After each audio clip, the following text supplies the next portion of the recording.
Bismillah, alhamdulillah, wassalatu wassalamu ala rasulillah wa ala alihi wa sahbihi wa man walaha ba'd. Ikhwani wa akhwati rahimani Allah wa yakum, kita lanjutkan kembali kajian kita kepada kitab yang kedua, yaitu Syarah Manhajus Salikin wa Tawdihul Fiqh fid Din, di mana kita telah membahas tentang bab al-istinja wa adabi qada'il hajah. Disebutkan sebelumnya ya bahwa dianjurkan atau disunnahkan ketika masuk ke dalam WC untuk mendahulukan kaki yang kiri dan mengucapkan bismillah, Allahumma inni a'udzubika minal khubuthi wal khaba'ith, dan ketika keluar darinya mendahulukan kaki yang kanan dan mengucapkan ghufranaka, ya, mengucapkan ghufranaka.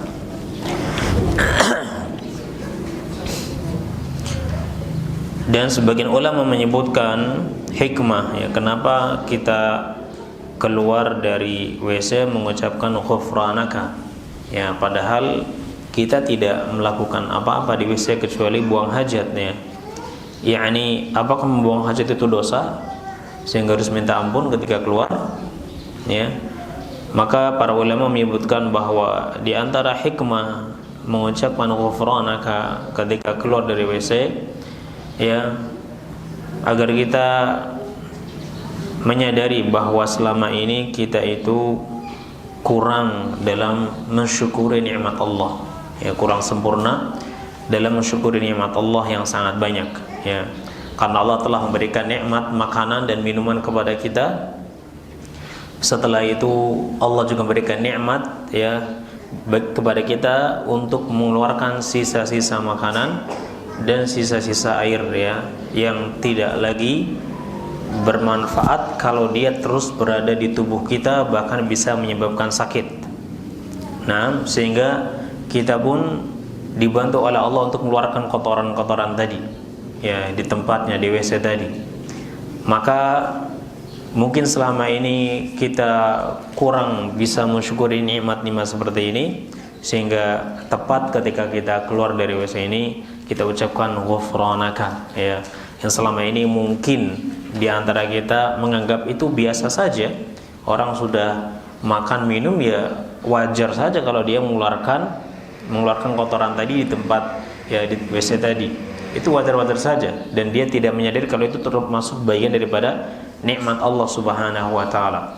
Atau bahkan mungkin malah ada sebagian kita setelah makan enak, kemudian tiba-tiba perut mules, kemudian kita seolah marah, aduh baru saja dimakan, masa harus dikeluarkan, ya.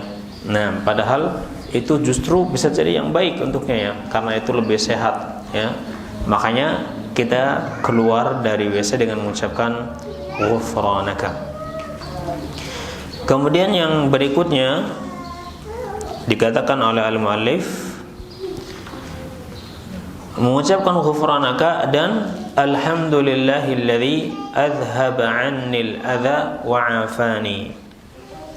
Ya, setelah kita mengucapkan ghufranaka, kita mengucapkan alhamdulillahilladzi adhhaba 'anil adza wa 'afani.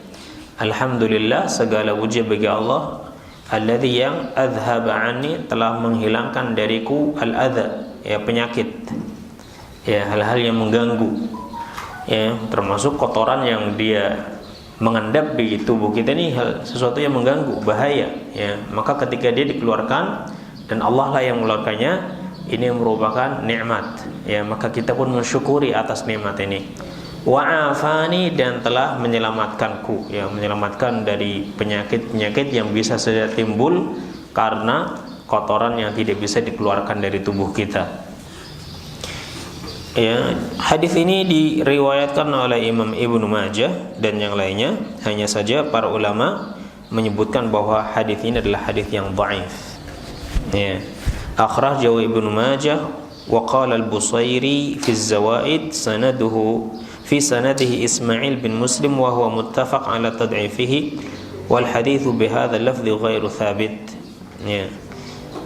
hadis ini dikeluarkan oleh Imam Ibnu Majah, dan berkata Al-Busairi di dalam kitab Az-Zawaid bahwa di dalam sanadnya ada Ismail bin Muslim, dan dia disepakati oleh para ulama sebagai rawi yang dhaif, sehingga hadis ini adalah hadis yang dhaif dari sisi ini.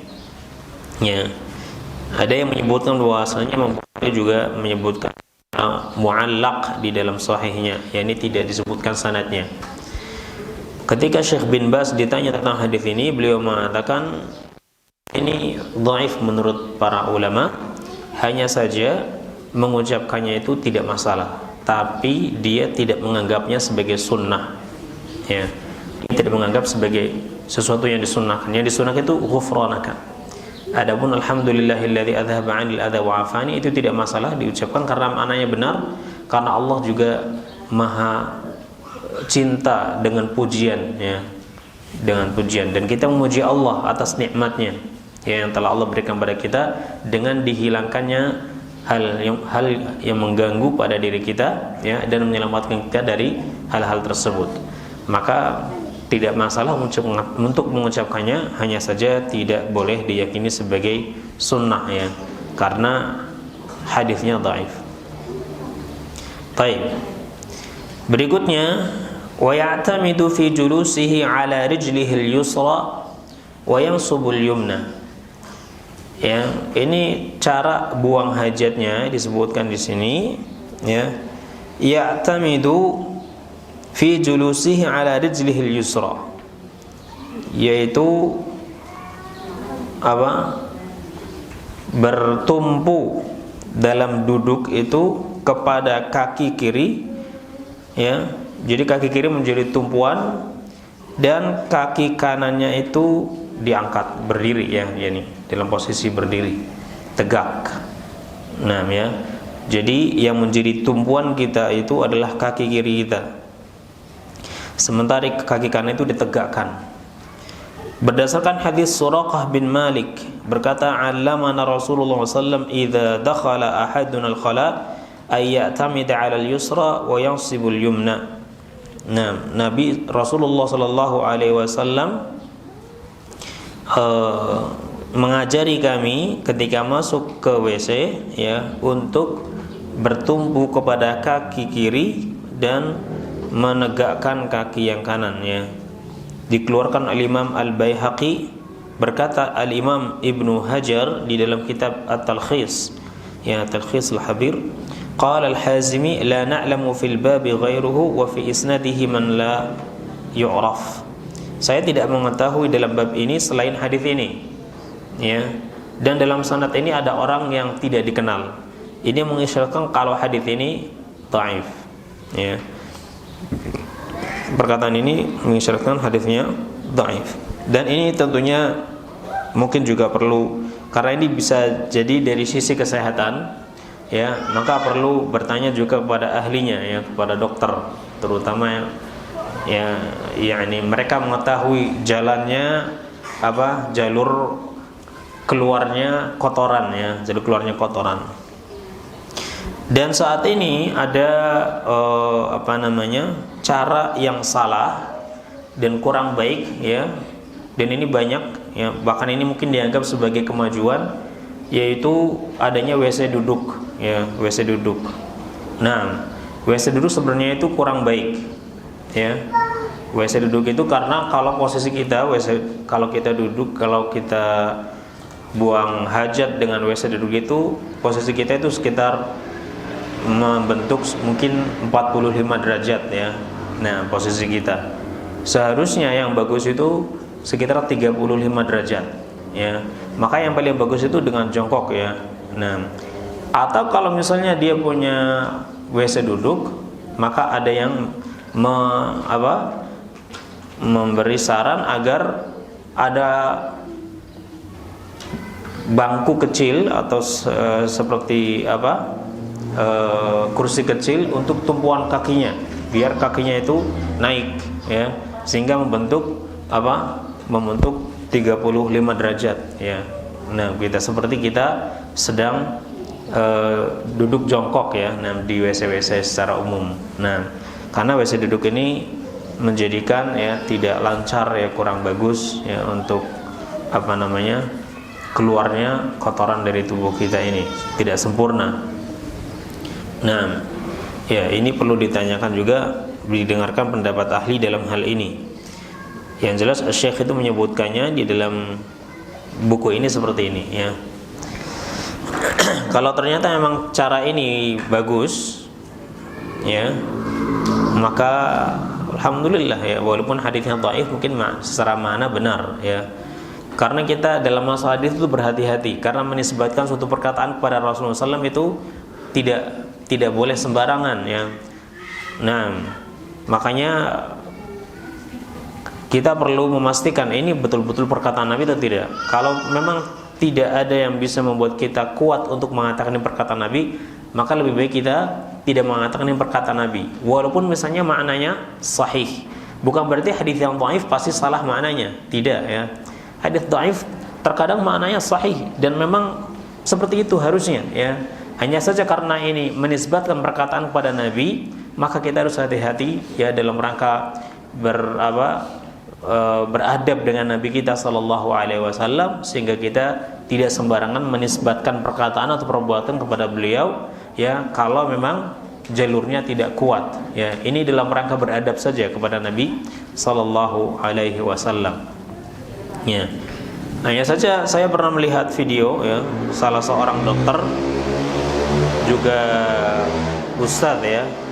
Nah, ustadz dan juga dokter sudah sepuh, dia mencontohkan cara buang hajat, terutama buang air kecil ya, buang air kecil. Yakni hampir seperti yang dikatakan Syekh ini, hanya saja itu beliau menyebutkannya dengan bergantian ya, dengan bergantian. Yakni terkadang kita menjadikan tumpuan kita itu kaki kiri, kemudian kaki kanannya diangkat, tapi kemudian juga berubah posisinya ya, kaki kanannya menjadi tumpuan dan kaki kirinya itu ditegakkan ya, karena supaya air kencing yang tersisa itu bisa keluar semua ya. Karena kalau tidak seperti itu ditakutkan ada sisa dari air kencing itu, dan dia mengatakan, dan itu sudah saya alami, kata beliau ya, saya alami begitu sudah istinja seperti biasa, ternyata saya dapati ada basah ya di celana saya ya. Ditakutkan itu adalah sisa dari air kencing. Nah, yang jelas artinya kita harus betul-betul memperhatikan masalah ini, tidak menyepelekannya, karena ini berkaitan dengan sah atau tidak sahnya nanti sholat kita ya. Makanya bab istinja itu bab ya disebutkan sebelum sholat, dan ini masuk dalam bab taharah, karena wajibnya sholat adalah taharah ya. Syarat dari sahnya sholat itu harus taharah, dalam keadaan suci ya. Dalam keadaan suci yang dibahas masalah air ya, untuk alat untuk bersuci, kemudian masalah beristinjanya ya, karena dia harus memastikan kalau dia itu dalam keadaan suci ya. Setelah itu nanti berwudu ya, atau tayamum ya, itu dibahas, baru nanti dibahas masalah salat. Padahal kalau dalam rukun Islam itu nggak dibahas masalah taharah ya. Nah, yang dibahas itu masalah salat dulu. Bunil Islamu ala khamsin, syahadati alla ilaha illallah wa anna Muhammad Rasulullah wa iqamis salat. Islam itu dibangun di atas 5 hal. Yang pertama 2 kalimat syahadat, yang kedua mendirikan salat. Nah, tapi tidak dibahas masalah taharah dalam hadis ini. Hanya saja para ulama mengetahui bahwasanya salat itu syarat sahnya adalah dengan taharah. Taharah itu mencakup apa saja? Taharah yang mencakup air ya, alat yang digunakan untuk taharah. Berarti harus kita pastikan alatnya itu yang digunakan untuk taharah ada atau tidak ya. Kalau sudah ada ya, maka harus dibersihkan tubuh kita dari najis ya.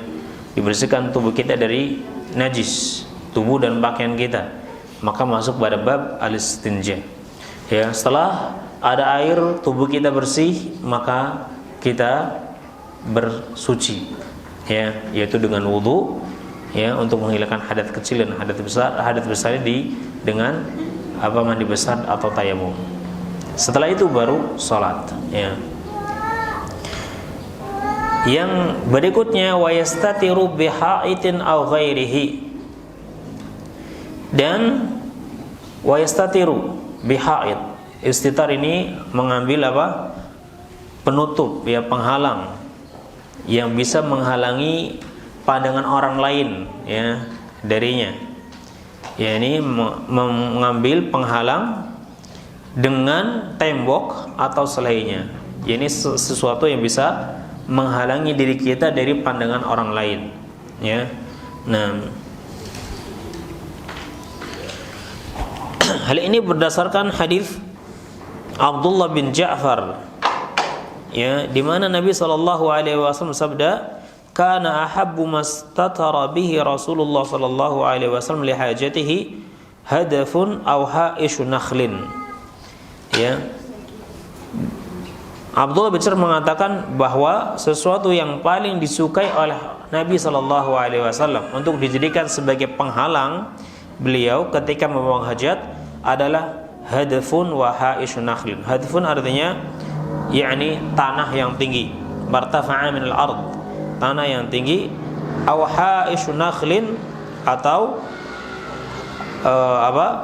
pelepah kurma, ya, atau pelepah kurma yang sudah dianyam, ya, kemudian dijadikan sebagai penutup. Artinya kita harus melindungi diri kita dari pandangan orang lain ketika kita buang hajat, ya, ketika kita buang hajat, baik itu air besar atau air kecil. Dan ada ancaman bagi orang yang dia membuang hajatnya tanpa menutupi dirinya, ya, dan ini termasuk dosa besar, ya, menutupi dirinya dari pandangan orang lain, ya. Dalam hadis riwayat muttafaq alaih juga, ya, di mana Nabi SAW itu bersama para sahabatnya pernah melewati 2 kuburan, ya. Maka Nabi SAW mengatakan, ini kuburan siapa? Ya. Orang-orang mengatakan, kami tidak tahu, ya. Maka Nabi SAW bersabda, innahuma la yu'adzabani wa ma yu'adzabani fi kabir. Keduanya ini saat ini sedang disiksa, dan keduanya disiksa itu bukan karena perkara yang susah. Ini perkara yang sepele yang sebenarnya dia bisa menghindarinya, tapi dia tidak melakukannya, ya. Keduanya disiksa itu bukan karena perkara besar, ya, ini bukan karena perkara yang susah. Ini termasuk dosa besar, makanya ada ancamannya, ya. Amma ahaduhuma fakana la yastatiru minal baul. Salah satu dari keduanya disiksa karena dia tidak melindungi dirinya dari pandangan orang lain ketika dia buang air, ya, ketika dia kencing. Yani dia kencing di sembarang tempat sehingga orang-orang itu melihatnya. Nah, wa amal akhar, adapun yang kedua, fakana yamshi bin namimah, dia itu dahulu suka mengadu domba, ya. Nah, padahal perbuatan seperti itu sebenarnya bisa dihindari, mudah kalau dia mau, ya, kalau dia berilmu. Tapi karena dia tidak berilmu atau karena dia tidak mau, akhirnya mereka diazab, ya, gara-gara perkara tersebut. Nah, maka termasuk daripada adab membuang hajat adalah kita membuang hajat di tempat yang tidak terlihat oleh orang lain. Kalau saat ini sudah ada WC, alhamdulillah, ya. Tapi kalau dahulu itu tidak ada WC, makanya buang hajat itu di tempat yang landai, ya. Nah, dan Nabi SAW suka kalau mau buang hajat itu mencari tempat yang agak turun, ya, sehingga orang itu tidak bisa melihat, ya. Nah,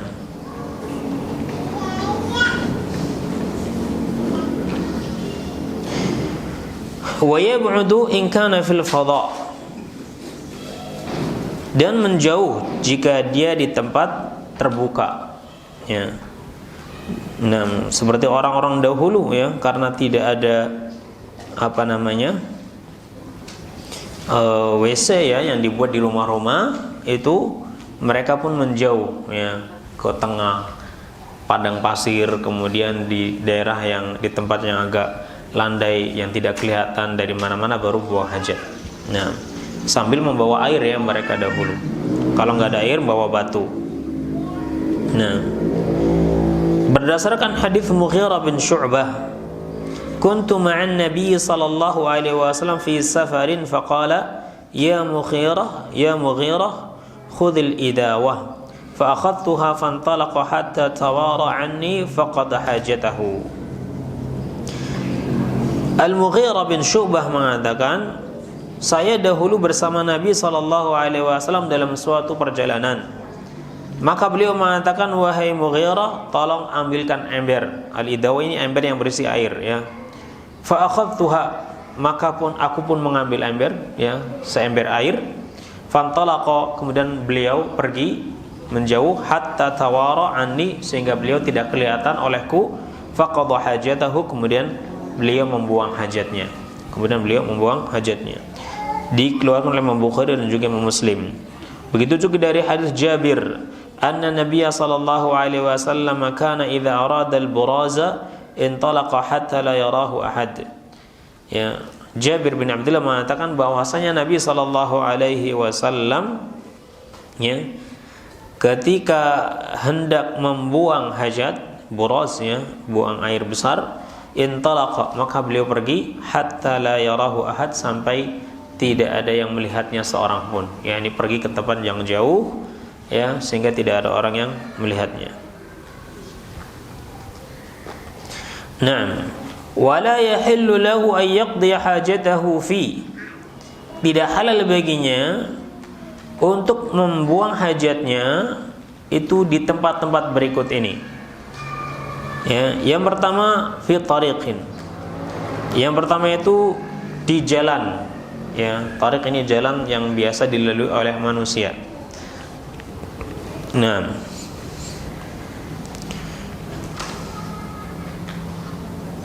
karena membuang hajat di jalan-jalan, baik itu kencing atau misalnya apalagi BAB, ya, ini akan mengganggu manusia, ya, mengganggu manusia. Padahal termasuk daripada keimanan adalah menyingkirkan gangguan, ya, dari jalan. Naam, al-iman bid'un wa sab'una syu'bah, a'laha qaulu la ilaha illallah wa adnaha imatatul adha 'anil tariq, menghilangkan gangguan dari jalan. Gangguan itu segala sesuatu yang mengganggu manusia, bukan hanya batu, bukan hanya duri, tapi segala sesuatu yang mengganggu manusia itu kita hilangkan. Termasuk juga bau, ya, bau. Nah, harus dihilangkan karena ini mengganggu manusia. Setiap kali ada orang lewat situ pasti, wah, ini bau, ya. Nah, dan makanya WC juga harus diperhatikan ini, ya, WC, ya, terutama di masjid. Saya disayangkan, ya, di masjid itu terkadang WC-nya malah kurang terurus, ya, karena nggak ada kotak amal mungkin, ya. Nah, kalau di yang ada kotak amalnya, ya, itu WC-nya bersih-bersih. Tapi kalau di masjid karena nggak ada kotak amalnya, ya, biasanya malah bau, ya, sayang. Ini harus diperhatikan, ya. Makanya masjid-masjid ini perlu dibantu juga nih, ya, biar ada yang membersihkan, ya.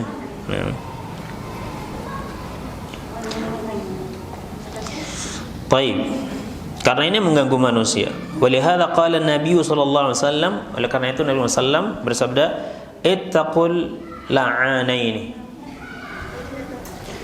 Ya, takutlah kalian dari dua orang yang dilaknat.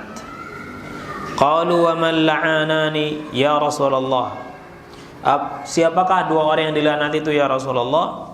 Qala alladhi yatakhalla fi tariqin nas aw fi dhillihim, yaitu orang yang membuang hajatnya di jalan manusia atau di tempat-tempat teduh mereka, ya. Di tempat-tempat teduh mereka juga tidak boleh.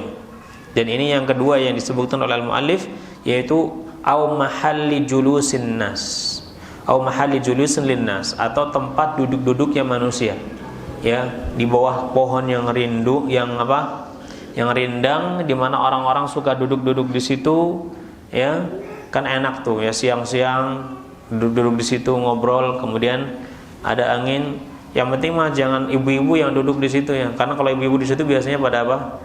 Ghibah, gitu, ya. Nah, biasanya ghibah. Gak tahu kalau bapak-bapak suka ghibah nggak ini? Ya. Ya. Ya. Ibu-ibu jangankan di mana, di bawah pohon, di masjid aja kalau ngumpul kadang-kadang bisa ghibah kalau tidak apa? Kalau tidak sadar, ya, nah, dengan tempat yang sedang dia duduki. Nah, hadits riwayat Imam Muslim dari hadis Abu Hurairah. Ya, jadi tidak boleh membuang hajat di tempat-tempat yang biasa dijadikan sebagai tempat duduk-duduk orang ya. Di situ ngumpul ya, ngobrol ya, membuang kepenatan ya, seperti di taman-taman. Nah, ya. Yang ketiga, au tahtal asjaril muthmirah. Au tahtal asjaril muthmirah. Atau di bawah pohon yang berbuah. Nah, membuang hajat dilarang, membuang hajat di bawah pohon-pohon yang berbuah. Nah,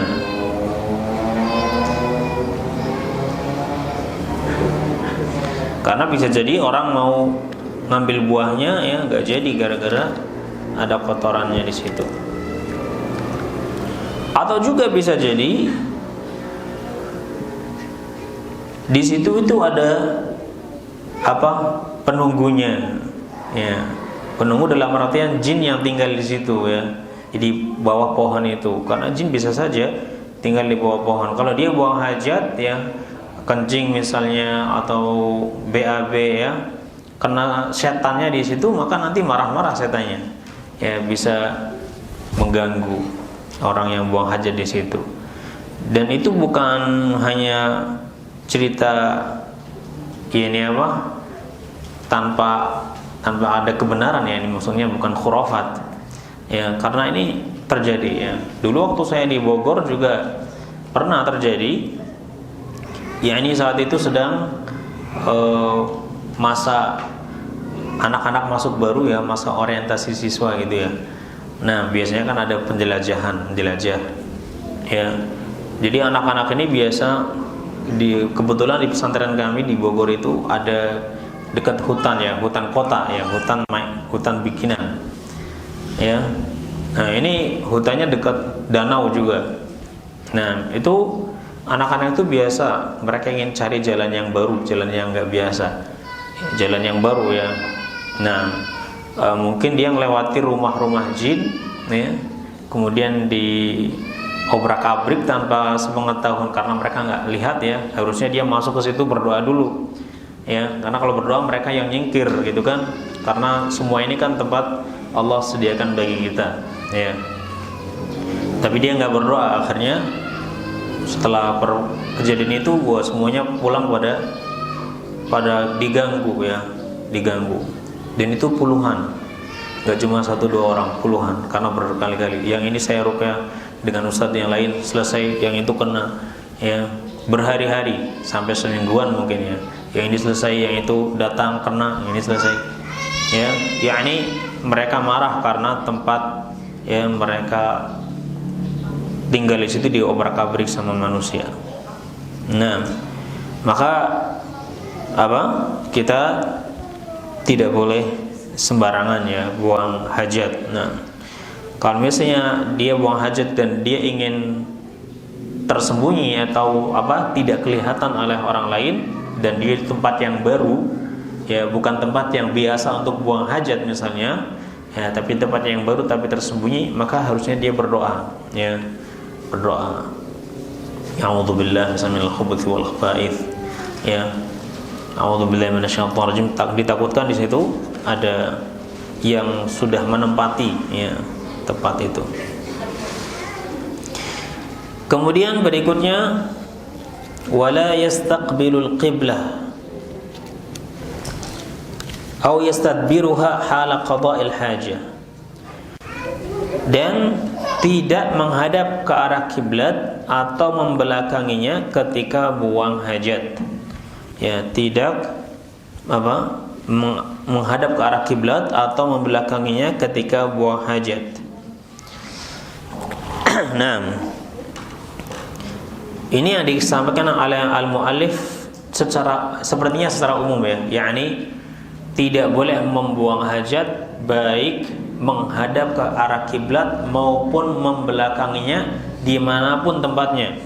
Ini seolah-olah seperti itu, padahal ada taqid ya, ada pembatasannya, yakni tidak boleh membuang hajat dengan menghadap ke arah kiblat atau membelakanginya jika di tempat yang terbuka. Karena kalau di tempat yang tertutup seperti di WC-WC yang ada di rumah-rumah, itu ada keringanan untuk menghadap untuk membelakangi kiblatnya. Kalau menghadap tidak, tapi membelakanginya itu ada keringanan, ada kebolehan. Nah, berdasarkan hadis Abdullah bin Ayyub, berdasarkan hadis Abu Ayyub, ya, di mana Nabi sallallahu alaihi wasallam bersabda, "Idza ataitumul gha'ita fala tastaqbilul qibla bighaitin wala baulin wala tastadbiruha walakin syarriqu aw gharribu." Apabila kalian buang air besar, maka janganlah kalian menghadap ke arah kiblat, ya, dengan BAB-nya tadi atau BAK, ya, dengan buang air besar atau buang air kecil, bighaitin wala baulin wala tastadbiruha, dan jangan pula kalian membelakanginya. Nah, dan saat itu Nabi mengucapkannya di kota Madinah, ya, di Madinah. Nah, kalau menghadap kiblat berarti ke arah mana? Kalau posisi di Madinah, ke arah selatan, ya. Nah, kalau membelakanginya berarti menghadap ke arah utara, ya. Nah, karena posisi beliau di Madinah, makanya beliau mengatakan walakin syarriqu aw gharribu, tapi menghadaplah kalian ke arah timur atau ke arah barat, karena beliau posisinya di Madinah. Kalau kita beda, ya, janganlah kalian menghadap ke arah kiblat atau belakangnya, tapi menghadaplah ke arah selatan atau utara, karena kiblat kita di arah barat, ya. Nah, di arah barat. Saat itu Nabi di kota Madinah kiblatnya itu di arah selatan. Makanya beliau mengatakan syarriqu aw gharribu, ya, menghadaplah kalian ke arah timur atau ke arah barat, bukan ke arah selatan atau utara. Karena kalau ke selatan berarti menghadap kiblat, kalau ke utara berarti membelakanginya. Nah, ya. Akan tetapi jika dia dilakukan di dalam bangunan, artinya seperti WC kita, ya, maka boleh, ya,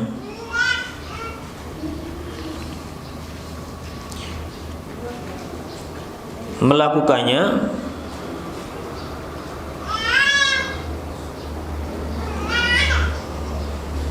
jika itu di dalam bangunan.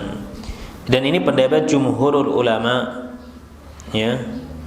Dan ini juga pendapat Imam Ahmad, berdalil dengan hadis Abdullah bin Umar radhiyallahu anhuma, di mana beliau mengatakan irtaqaitu fawqa dhahri baiti Hafsah. Saya pernah naik ke atas rumah Hafsah. Hafsah itu saudaranya, ya, saudarinya, saudara Abdullah, ya, karena dua-duanya itu anaknya Umar, ya, tapi Hafsah menjadi istri Nabi sallallahu alaihi wasallam. Jadi saya pernah naik ke rumahnya, ke atap rumahnya Hafsah, ya, li ba'dhi hajati, untuk menunaikan sebagian kebutuhanku, yakni membenarkan, ya. Jadi ada bagian atap yang bocor sama Abdul Umar itu mau diperbaiki. Ada yang bolong mau diperbaiki. Saat mau memperbaiki, tidak sengaja beliau itu melihat Nabi sallallahu alaihi wasallam yaqdi hajatahu mustadbirul qiblah mustaqbil Syam. Ya, saat sedang memperbaiki, beliau nggak sengaja melihat Nabi SAW sedang buang hajat di rumah Hafsah itu, ya, berarti sudah di dalam bangunan,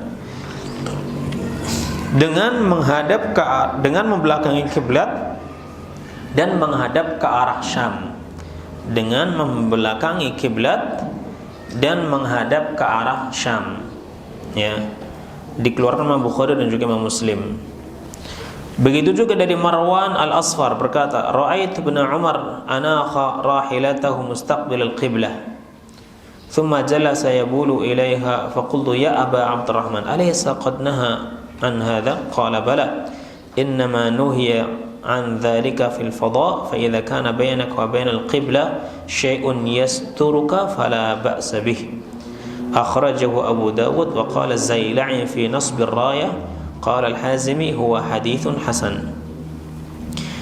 Marwan Al-Asfar mengatakan, saya pernah melihat Abdullah bin Umar itu anakhara hilatahu, yakni menyuruh ontanya itu apa bahasa Indonesia?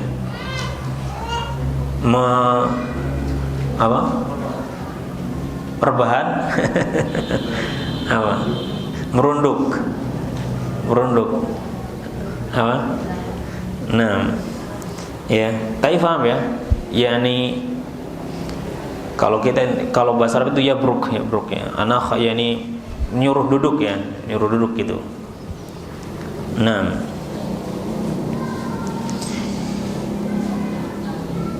mustaqbil qiblah dengan menghadap ke kiblat. Ya. Thumma jalasa yabulu ilaiha. Kemudian beliau ya duduk dan kencingnya sambil duduk maksudnya ya, ke arah onta tadi. Jadi ontanya suruh duduk ya menghadap ke arah kiblat, kemudian Abdul Murrah kencing di belakangnya. Jadi beliau menghadap ke arah kiblat ya ketika kencing. Faqultu ya Aba Abdurrahman alaysa qad nuhiya an hadha? Maka aku mengatakan, wahai Abu Abdurrahman, yakni kunyahnya Abdullah bin Umar, bukankah ini sudah dilarang? Qala bala, beliau mengatakan iya benar. Innama nuhiya an dzalika fil fadha, tapi larangan itu kalau di tempat terbuka. Ya, fa idza kana bainaka wa bainal qiblah syai', jika ada di antara engkau dengan kiblat itu sesuatu yang menutupi, ya yasturuka, yang menutupimu, fala ba'sa, maka enggak apa-apa. Ya, maka tidak masalah. Ini dikeluarkan Imam Abu Dawud, dan berkata Imam Az-Zail'i dalam kitab Nasb ar-Raya, beliau berkata Al-Hazimi hadisnya hasan. Berkata Imam Ibnu Qudamah dalam kitab Al-Mughni, wa hadha tafsirun li nahyi an-nabi sallallahu alaihi wasallam al-'am wa fihi jam'un bain al-ahadits bihamli ahadits an-nahy 'ala al-fadha wa hadits ar-rukhsah 'ala al-bunyan fayata'ayyanu al-masiru ilaih. Ya. Jadi inilah penafsiran larangan Nabi sallallahu alaihi wasallam ya secara umum. Itu yang larang itu ditafsirkan oleh Abdullah bin Umar kalau itu di tempat terbuka. Dan dengan mengamalkan ini berarti telah mengamalkan hadis-hadis yang ada dalam masalah ini ya, dengan menyebutkan bahwasanya larangan itu adalah ketika di tempat terbuka, tapi kalau dia di tempat yang tertutup atau ada sesuatu yang menutupi menghalangi kita dengan kiblat, ya kita tidak masalah menghadap ke arahnya, ke arah kiblat, karena sudah ada pembatasnya ya, karena sudah dibatasin. Nah, baik. Berikutnya, fa idza qada hajatahu, jika dia telah menyelesaikan hajatnya, ya sudah membuang hajat, maka istajmara bi thalathati ahjarin wa nahwiha tunaqqil mahil atau mahal. Ya, yang pertama, kalau dia sudah selesai buang hajatnya, maka dia beristijmar, yaitu membersihkan ya dengan 3 buah batu atau yang semisalnya, ya bisa tisu ya, atau sesuatu yang bisa menghilangkan kotoran ya, bisa batu, bisa yang lainnya. Tunaqil mahal, yang bisa membersihkan tempat. Yakni illahnya memakai batu itu kan untuk membersihkan tempat apa namanya, tempat kotoran tadi. Kalau ada sesuatu yang lebih bagus daripada batu, dari benda-benda, bukan benda cair ya, nah maka itu nggak apa-apa, karena intinya itu membersihkan tempat. Dan kalau dengan tisu itu jauh lebih bersih ya daripada sekedar dengan batu saja. Nah, karena batu pertama ya susah ya nyerinya ya. Nah, dalam artian yang bersih, kemudian yang mulus ya. Nah, karena kalau kasar kan takut ya melukai ya tempat hajat tadi. Tempat najis ya. Nah, maka bisa dibersihkan dengan batu atau yang semisalnya. Tsumastanja bil ma', kemudian membersihkan lagi dengan air. Ini cara yang paling sempurna dalam membuang hajat, paling bagus dalam membuang hajat. Ya. Karena kalau dibersihkan dulu dengan tisu misalnya, maka penggunaan air itu lebih sedikit ya. Karena sisanya kan sedikit. Sebentar saja langsung habis. Tapi kalau dengan air langsung ya, maka terkadang membutuhkan banyak. Ya, terkadang membutuhkan banyak. Itu kalau memungkinkan. Kalau nggak memungkinkan dan itu merepotkan, langsung air saja nggak apa-apa. Ya, dan alhamdulillah kita itu diberikan air yang banyak oleh Allah Subhanahu wa taala. Ya, bukan berarti ingin menghambur-hamburkannya, tapi dalam rangka mengambil yang lebih mudah. Ya, selama hal itu tidak berisi kemaksiatan. Nah, karena Nabi SAW kalau diberikan dua pilihan, ya maka beliau akan mengambil yang aisaruhuma, mengambil yang paling mudah selama hal itu tidak mengandung dosa. Ya. Nah, tapi kalau misalnya ada, kenapa tidak dilakukan ya? Jadi setelah selesai hajatnya, dia bisa beristijmar terlebih dahulu, kemudian dengan air atau langsung dengan air. Nah, wa yakfil iqtisaru ala ahadihima, dan boleh mencukupkan dengan salah satu dari keduanya. Ya, boleh mencukupkan salah satu dari keduanya, yaitu boleh dengan air saja atau dengan batu saja atau yang semisalnya ya. Boleh dengan batu saja atau dengan tisu saja ya misalnya, atau juga boleh dengan air saja. Yang paling bisa membersihkan dengan sempurna itu jauh lebih baik. Ya, jauh lebih baik. Afdal. Ya, ini hanya afdaliyah saja, tapi tidak wajib. Dalam artian kalau misalnya Anda memakai tisu, walaupun mungkin masih ada sedikit sisa, maaf ya, mungkin baunya masih ada dikit gitu ya, maka itu ma'fu anhu. Itu dimaafkan yang sedikit tadi. Ya. Tapi kalau Anda memakai air dan itu jauh lebih bagus, ya, maka itu juga tidak mengapa. Ya. Kemudian yang terakhir, wala yustajmaru bi, dan tidak boleh beristijmar. Tidak boleh beristijmar. Istijmar itu adalah bersuci dengan batu ya, atau yang semisalnya. Tidak boleh beristijmar yang pertama dengan ar-rauth. Rauth itu kotoran. Ya.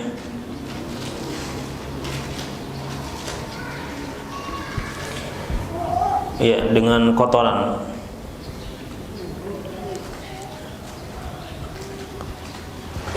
Baik itu kotoran hewan biasanya ya, kotoran hewan. Nah, kalau kita mungkin nggak terbayang di tempat kita, ya masa beristijmar dengan kotoran hewan, ya kotoran sapi diambil untuk istijmar, kan nggak mungkin ya, kita nggak terbayang. Nah, karena kotoran kita itu lembek-lembek di sini. Tapi kalau di sana karena daerahnya panas, ya mungkin bisa menjadi batu karena kepanasan.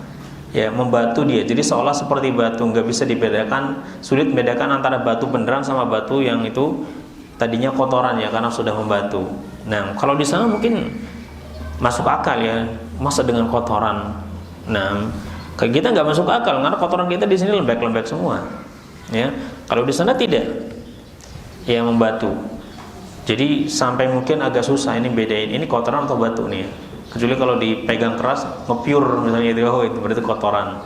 Nah, wal 'idham, ya, dan tulang, ya, kama naha anhu Nabi sallallahu alaihi wasallam, sebagaimana Nabi sallallahu alaihi wasallam telah melarangnya. Ya, di dalam hadis Imam Bukhari, ya, dari hadis Abu Hurairah radhiyallahu anhu bahwasanya kana yahmilu ma'an Nabi sallallahu alaihi wasallam idawatan liwudu'ihi wa hajatihi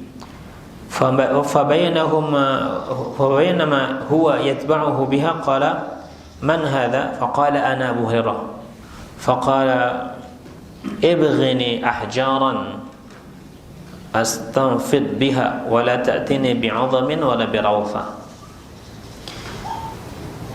Abu Hurairah SAW mengatakan, ya, annahu kana yahmilu ma'an nabi idawatan, bahwasanya beliau itu membawa seember air, ya, bersama Nabi liwudu'ihi, untuk wudunya Nabi, wa hajatihi, dan hajatnya. Ya, ini beliau ingin buang hajat sekaligus mau wudu juga. Maka Abu Hurairah itu membawa air. Fa bainama huwa yatba'uhu biha, ketika beliau mengikuti Nabi dengan membawa air tadi, faqal, maka Nabi mengatakan, man hadza, ini siapa? Ya, yakni Abu Hurairah melihat Nabi membuang hajat misalnya, maka Abu Hurairah langsung sigap, dia ambil seember air, langsung ngikutin, ya, dan Nabi tidak tahu siapa yang mengikutinya. Kemudian Nabi mengatakan, man hadza, ini siapa? Faqala ana Abu Hurairah, ya, maka saya mengatakan, saya Abu Hurairah. Faqala ibghini ahjaran, tolong carikan untuk saya ahjar, batu-batu, astanfid, yang aku akan gunakan untuk membersihkan dengannya. Wala ta'tini bi'azmin wala birawthah, ya, jangan ambil untuk saya tulang dan juga rawthah, ya, kotoran. Nah, alasan kenapa tidak boleh dengan tulang, padahal tulang juga bisa membersihkan, nggak? Bisa, tulang itu bisa membersihkan, ya. Bahkan lebih bagus, dalam artian nggak akan melukai, ya, karena tulang kan halus, kan, dan dia juga bisa membersihkan. Akan tapi dilarang karena Nabi mengatakan itu adalah makanan untuk saudara-saudara kita dari kalangan jin, ya, makanan jin. Nah,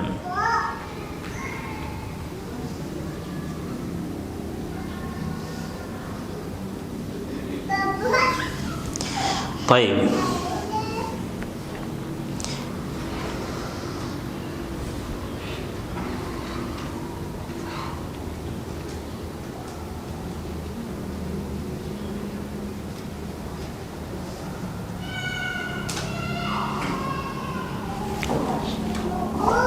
Kadzalika kullu ma lahu hurmah. Begitu juga tidak boleh beristijmar dengan sesuatu yang memiliki kehormatan, ya, sesuatu yang berharga, misalnya beristijmar dengan emas, ya, karena dia banyak emasnya, ya. Nah, nggak ada batu, ada emas, pakai emas dulu lah, ya, nggak boleh. Atau pakai perak, ya, karena saking kayanya, ya, sultan, karena sultan, ya. Nah, sultan pakai emas biasa, gitu, ya, itu juga nggak boleh, sesuatu yang berharga. Atau pakai uang, ya, nggak ada tisu, ada uang nih, ya, pakai uang dulu, nggak boleh, ya. Nah, karena itu sesuatu yang berharga, ya, ya. Baik, dengan demikian kita telah menyelesaikan bab tentang istinja, ya, dari kitab ini. Insyaallah pada kesempatan berikutnya, ya, pada pekan yang kedua insyaallah, ya, kita akan lanjutkan pada pasal berikutnya, itu babun najasat wa kaifiyatu tathhiriha, atau babun najasati wa kaifiyati tathhiriha, bab tentang najis-najis dan tata cara mensucikannya. Baik, sampai di sini dulu. Wallahu a'lam bishawab. Sallallahu ala nabiyyina Muhammadin wa ala alihi wa sahbihi ajma'in. Subhanakallahumma wa bihamdika asyhadu an la ilaha illa anta astaghfiruka wa atubu ilaik. Baik, silakan yang mau bertanya, kalau ada pertanyaan dari ikhwan maupun akhwat.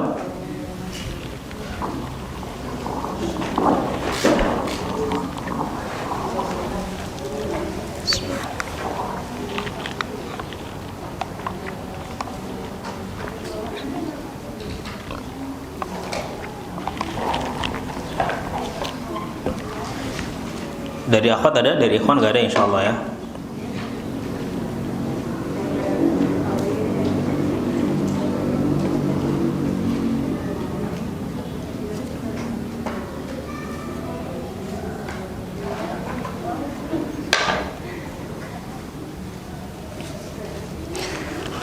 Baik, kalau tidak ada berarti kita cukupkan.